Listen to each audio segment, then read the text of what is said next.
Alors je vous rappelle qu'on a abordé deux sujets ce soir. Le premier sujet, il s'agit de la visite du président Abdel Fattah al-Sisi à Bruxelles, et le deuxième s'agit de la rencontre prévue entre le président américain et le président russe. Et pour aborder ces deux sujets, nous avons le plaisir d'accueillir au bout du fil Dr Wael Fouad, vous êtes professeur à l'université de Ain Shams. Bonsoir. Bonsoir. Alors si je commence avec le sujet de la visite du président Abdel Fattah al-Sisi à Bruxelles, déjà comment vous avez vu l'accueil de la part des Égyptiens au président devant son siège ou bien son domicile là-bas à Bruxelles? En fait, c'est une rencontre chaleureuse, un accueil très expressif relevant la position éminente du président Fattah al-Sisi aux yeux des leaders européens. Ceci témoigne que l'Égypte continue à jouer un rôle très important sur tous les niveaux. L'Égypte n'est plus un pays qui ne décide pas de son futur, mais l'Égypte joue un rôle crucial sur la scène internationale. L'Égypte, en tant que pays, devient tête-à-tête avec les Européens. Nous ne sommes plus déconsidérés, nous sommes vus d'une manière différente. Les Européens cherchent à signer des conventions de partenariat stratégique au fur et à mesure. Nous n'oublions pas que le roi d'Espagne est venu le 6 octobre pour dire qu'il soutient l'Égypte contre l'État occupant, et il a visité la cimetière du président Sadat pour dire voilà, on a boycotté Israël, on est aujourd'hui avec la paix et signé la paix. Donc, c'est une scène, on devient de plus en plus fier de notre pays, l'Égypte, de notre président. On est de plus en plus à la hauteur des pays qui ne sont pas en voie de développement, mais des pays développés sur plusieurs scènes ou bien en plusieurs domaines. Oui, aussi, le président a tenu à souligner l'importance de trouver des solutions pour l'immigration clandestine. Et donc, il va transplanter la technologie, la nouvelle technologie en Égypte. Ceci modifiera beaucoup l'économie égyptienne et développera le processus du développement durable en Égypte. Là, d'ailleurs, c'était ma question, c'est parlez-nous du partenariat stratégique global entre les deux parties, dans quel domaine, les domaines de coopération?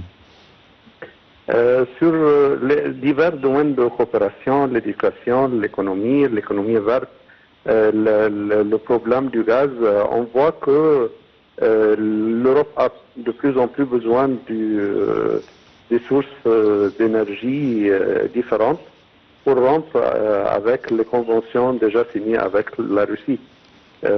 Donc en 2026, on va nouer de nouvelles, on devrait avoir de nouvelles sources et avec de nouveaux partenaires.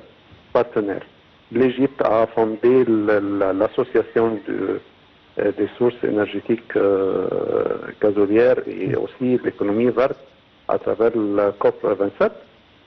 Donc, c'est une nécessité. L'hiver sera bientôt en Europe, donc il n'y a pas lieu de discuter que les intérêts communs et devenir ou bien avoir l'Égypte au sommet des partenaires stratégiques, surtout qu'on est séparé par la mer Méditerranéenne.